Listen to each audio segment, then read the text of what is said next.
Welcome to the Deep Chat.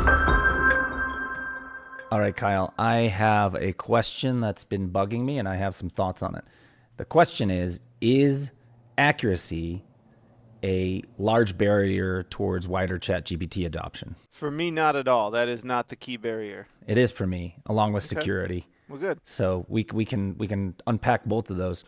But let me try to give my attempt to explain, since you're on a not at all and I'm on the it is.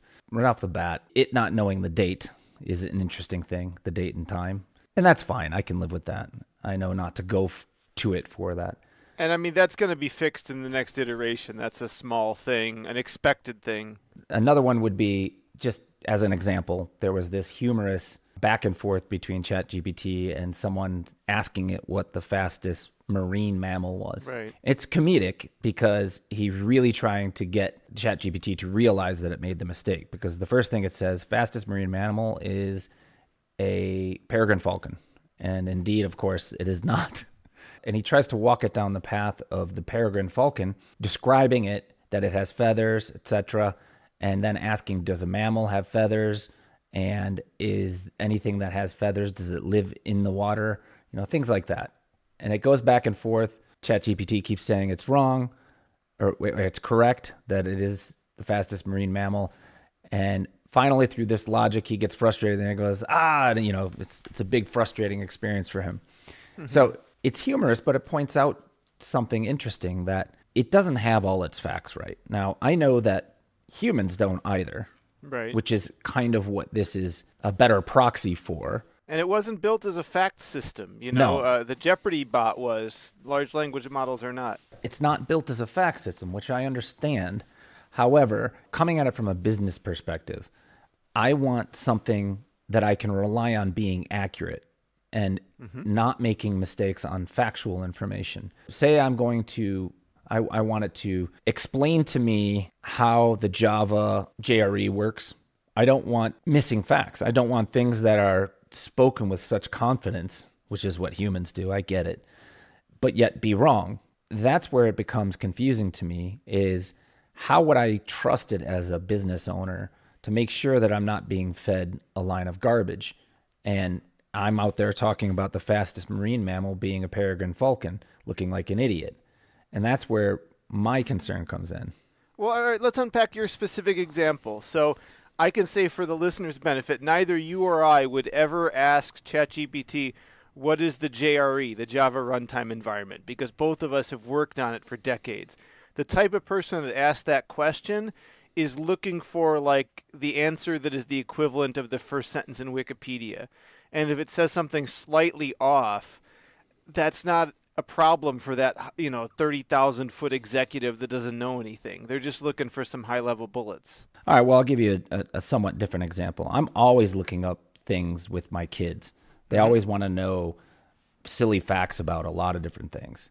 Sure. Right? Maybe most parents just make it up, but you're going to go to the computer, all right? A lot of people, I know a lot of bizarre facts, so I can generally explain things, but it would be nice to be able to get that, one paragraph summary. There's nothing critical about being wrong here. This is my kids, right? Or someone else's kids. But that information coming back wrong casts doubt on the capability of ChatGPT as something I can go to for reliable information. And I feel like, from a business perspective, I want reliable information. And to me, what this means is the adoption rate of this, once these errors and things start to compound, is that it will slow down. And then at some point, there will be a need for more of a fact-based ChatGPT, or some LLM that is more aware of facts, but yet can do it in a conversational manner. Because that's the great strength of ChatGPT, is the conversational manner in which you can, speak to it, ask questions, and learn more. What I've done in my past, when I'm looking at a problem and I don't have a lot of resources, I've outsourced to Odesk, and I've gotten an expert's time for 2 hours where I can just sit down and actually ask them questions. Oh, so if I do this, then this happens, etc. And I get a wealth of information in a short amount of time. And you paid 10 million times as much as you would have paid ChatGPT. Correct. And so you get what you pay for.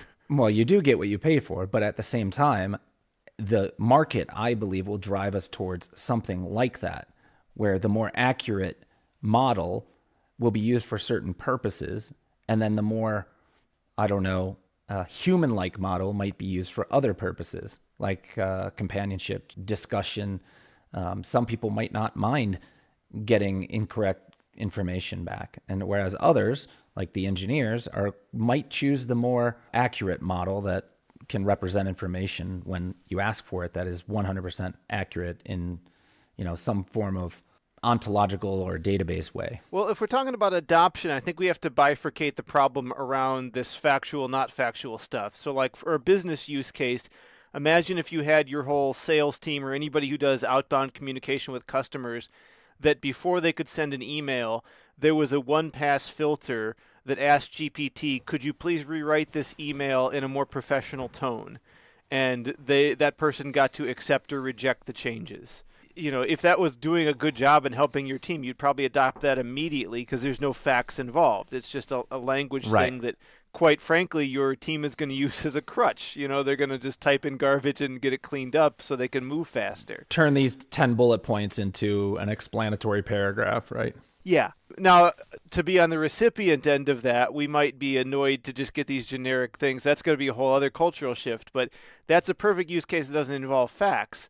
And I think facts are something we'll do in a more of a hybrid approach. There'll be some sort of Bayesian network probabilistic thing where you rely on Wikipedia and maybe you have other data sources, and then the whole attention mechanism gets updated to reflect factual data. Like that's a contemporary project that grad students could build today.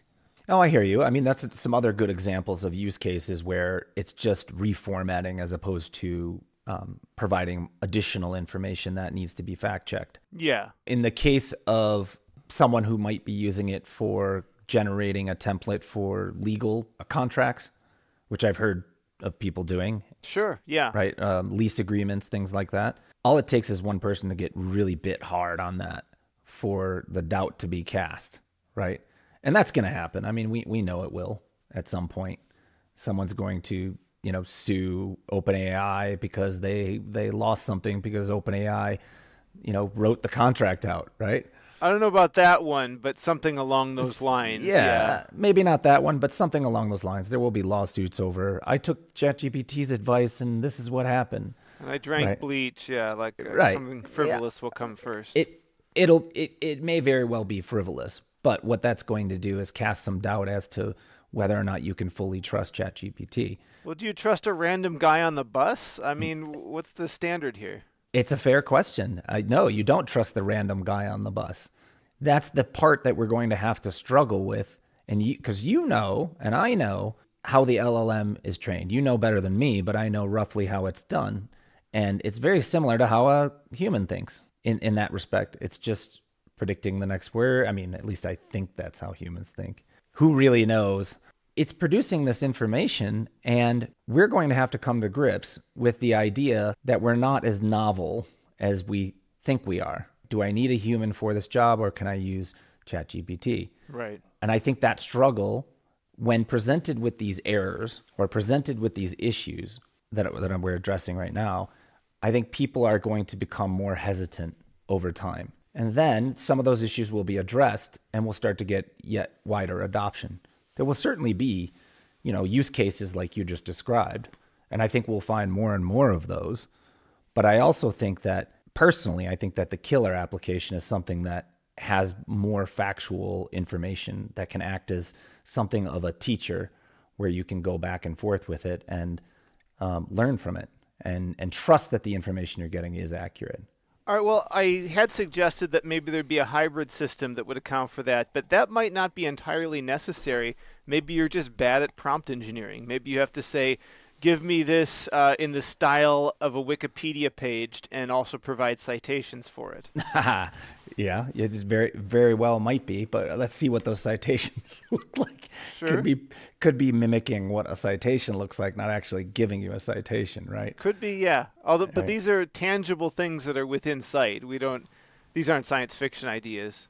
I'm trying to make the case that I think the adoption, I do think all these problems will be solved. I'm just trying to make the case that I think the adoption is going to be slower than what all the excitement is about.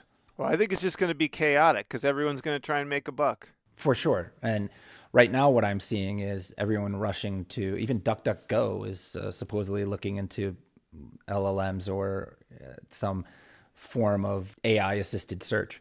When that happens and the products broadly have issues and errors, that's when the mistrust is going to come in, and where people are going to say, well, maybe I don't really need to use it, or not yet. I haven't seen the killer application yet, but that'll come. It'll take time. Why wouldn't it just be that our trust profiles evolve? Like, I used to think of news sources 20 years, and maybe this is my naivete, but like that there was a prestige and a quality to the journalism that has declined. And I'm not trying to like just knock the media in general, but I'm less trustworthy of it today, although there are certain things that I consider more credible for certain sources. And I just have a nuanced belief of where I think are qualitatively good sources of information. Wouldn't we just develop the same perspectives, and perhaps we would be more doubtful of organizations that rely too heavily on unsourced data with language models? Well, I agree with you there, but that shift takes time. If you were to present the way that people think about computers and AI, they think of it as a computer. Like, I think in general, people think of it that way. Okay. And they think computers get information correct, right?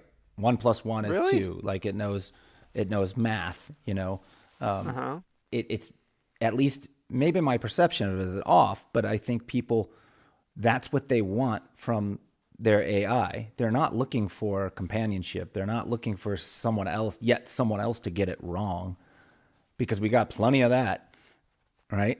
They're looking for accurate information. And I'm saying that I think it's going to take some time for because you're right. If you were to frame ChatGPT as a source of news rather than a source of information, it'd be two very different things. We wouldn't trust it 100% if it was a source of news, right? I don't think anybody would. Yeah, it's But not designed for that. If you frame it as a source of information, then you might expect it to be accurate, right?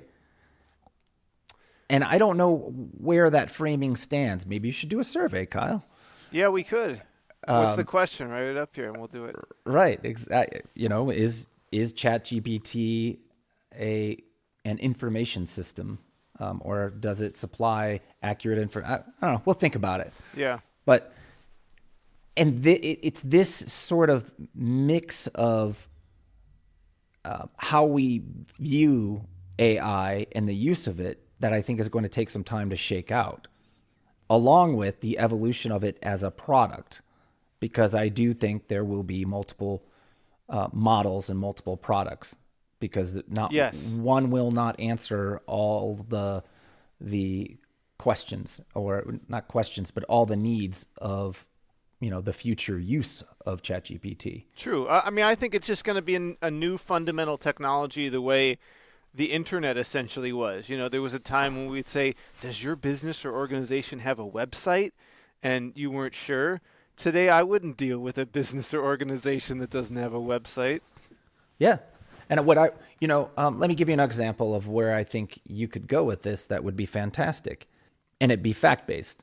If I could take a ChatGPT-like interface and train it on my internal documentation for how to onboard with my software system and et cetera, and someone could just say, hey, tell me what's next, or tell me how I don't know, how do I do this particular thing? Because nobody reads the documentation, I know that. Right. And we point them to it all the time. Sure. We actually made a whole page that automates, and it looks at the back end and finds out how many steps you've gone through, just so we could get people to pay attention to the procedures and steps they're supposed to take. You could start a rumor that there's a $100 gift card in there somewhere. People still are just not going to read it.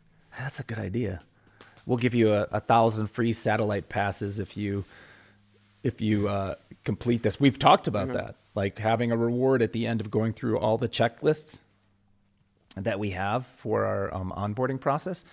But the point is, those are killer applications that are specific to a company, but they have to be fact-based. You can't and they have to be based on the content that you train it on, obviously. Why though? Why can't it say like, "Hi, I'm a chat agent. I'm artificial. I was trained only on this documentation you can find at this link. Perhaps you'll find me as a convenient interface to it for novelty purposes only."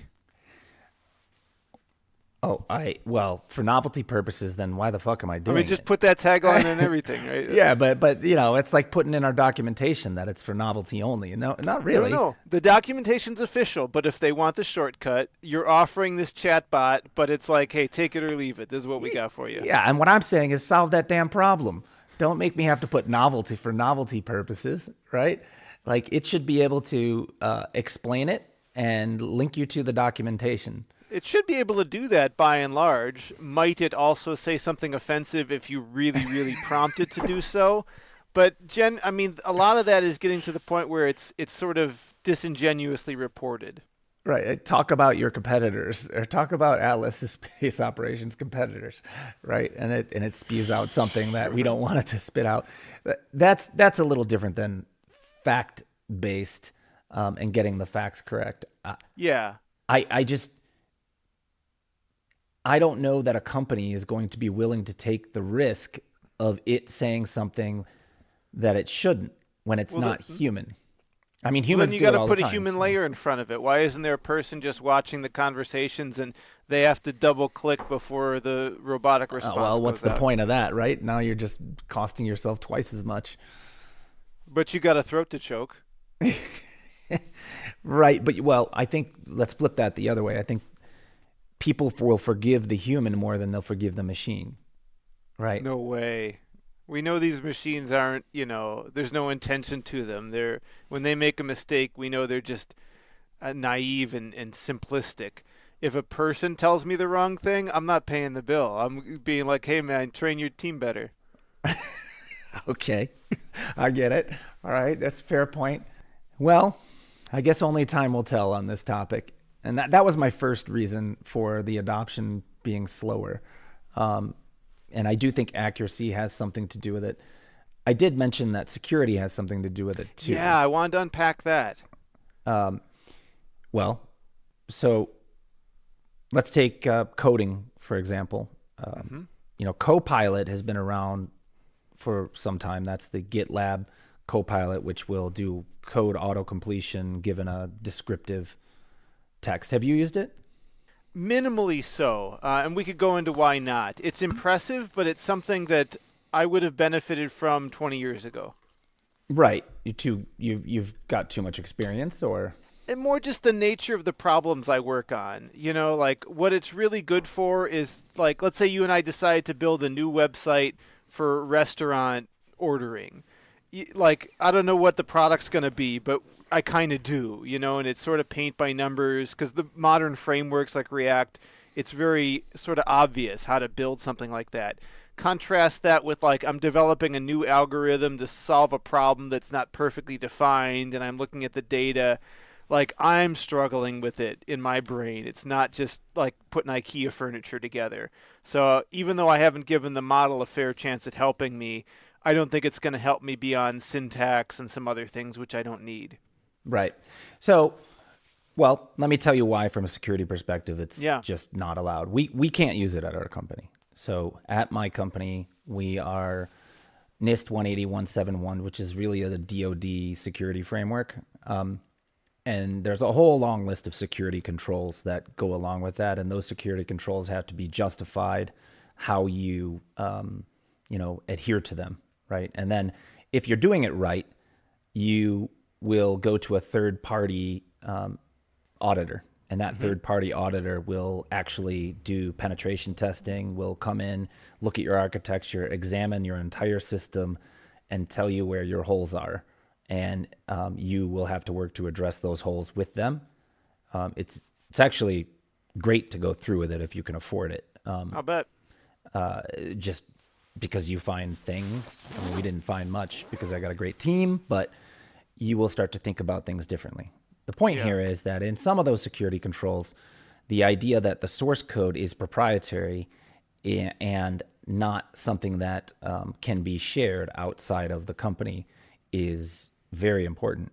And in that case, what does something like Copilot do? It actually has access to sharing the source code. Last I checked, right? Like that, the source code is relevant to the completion of the code that it might generate. I'll give you an example. So SonarQube, or not Yeah, good one. SonarQube. We do Tell use listeners SonarQube. what it is, though. So SonarQube, well, it's actually not SonarQube that I was going to reference, but SonarQube is a great tool for doing code analysis, and it tells you how much complexity is in your code. It tells you the code coverage, line coverage count, etc. All of these great metrics, and that we have to use that on our back end, meaning we have to deploy that ourselves because we need to keep everything internal to our security framework, right? Inside the company's secure environment. We at one point before we started going down this path, we were using, I believe it was a Gradle plugin that did analysis and sent the analysis to a Gradle page of some form that was on the net, and it was an obfuscated, URL, but it did send information outside the company. Well, my security team's like, hey, what's going to this address?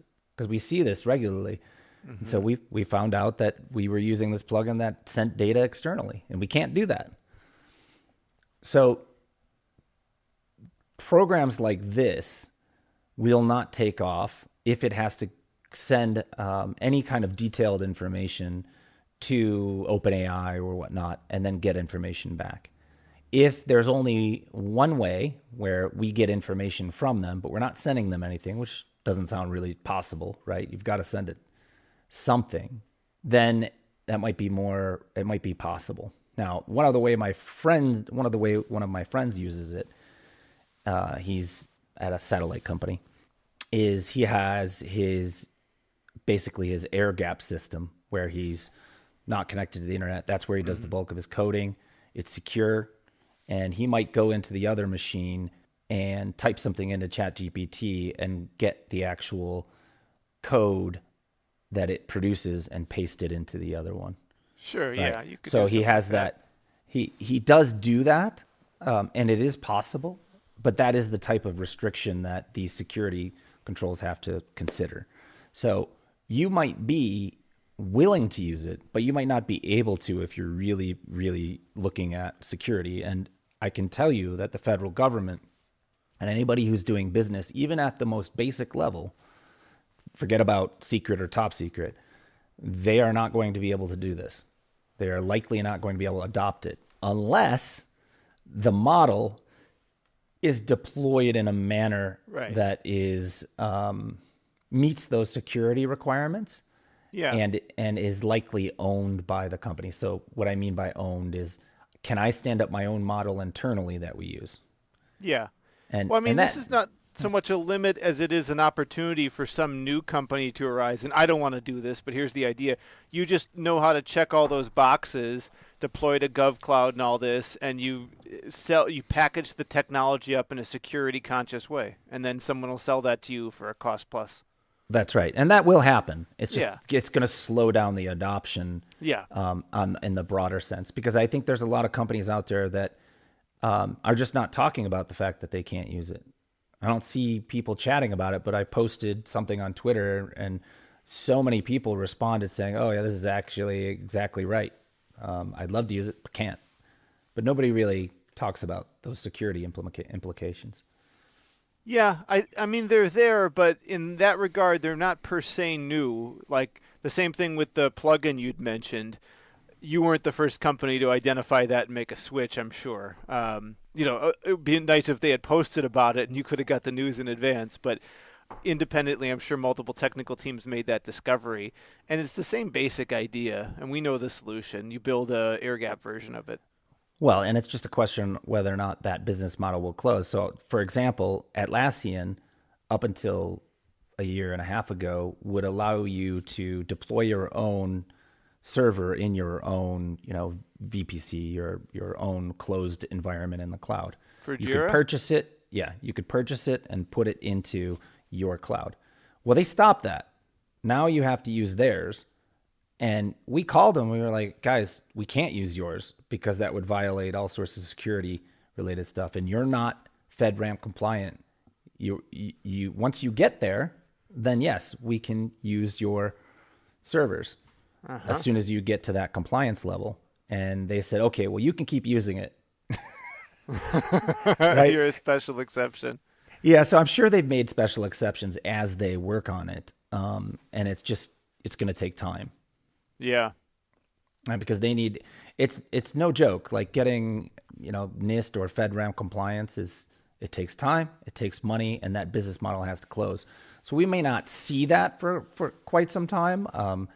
Although Microsoft being the cloud provider for OpenAI, they're very, very good at considering security, which blows my mind to say, considering 20 years ago they were the joke of security, right? Right. Well, you know about the famous Gates email. I vaguely remember it. What is it? And maybe there's a couple, I'm sure, but there was one in particular where finally, after so many of these just obvious flaws in Microsoft products and the aggressive way in which Microsoft was persecuting security researchers and trying to silence them instead of thanking them for finding these flaws, it just became abundantly clear that they had failed and needed to switch gears. And Gates wrote some kind of memo that was like, look, we need to be a security-first company. Yep, I do remember that. And he was right. And now the federal government uses them a lot. And good customer. They're generally considered better at compliance than their competitors. That's at compliance only slightly with the federal government. Yeah. So, maybe there's an option to where OpenAI and Microsoft work together to accelerate that and do it in a cloud environment that, is more secure and obviously you pay more for. So the weight of Microsoft will weigh in there, but I bet you there's a lot of federal employees using ChatGPT right now, not even aware that they're probably not supposed to be doing something like that. But we'll see. Yeah. So, and just to be clear, the risk is that the risk you're concerned about is that in that process, you're transmitting something to the external server. That's the exactly. issue. And that external server isn't qualified in the security controls that your company's qualified in. So now you've just violated your security controls. It's a leak. Yeah. It's a leak. Yeah. Because if you're saying, hey, I've got these 10 bullet points, make this pretty. Well, those 10 bullet points are probably proprietary or information about your company that now you're sending out that can be, who knows what they're doing with it on their back end because it's not audited. They're using it to retrain their data. And then somebody from a competitor says, make a list that Brad would have typed when saying his priorities for the week. Whatever it is. I mean, is it unlikely to be a problem? Yes. But the reality there's something is there. The reality is that if you're going to observe security controls, you have to be strict about them. Yep, so, very true. I just think all of these reasons are going to slow down the broader adoption. It'll be fits and starts of usage of ChatGPT. Others will roll out, more mistakes will be made, and we're going to enter this kind of AI winter for a little bit while things get sorted out. Maybe winter's a bad word, but too dark of a word. But that will enter this period of kind of things shaking out as opposed to this great resurgence in or a great adoption or society-wide adoption of AI. That it's going to be this lull or stasis for a while these things shake out. Yeah, certainly there's going to be a ramp up.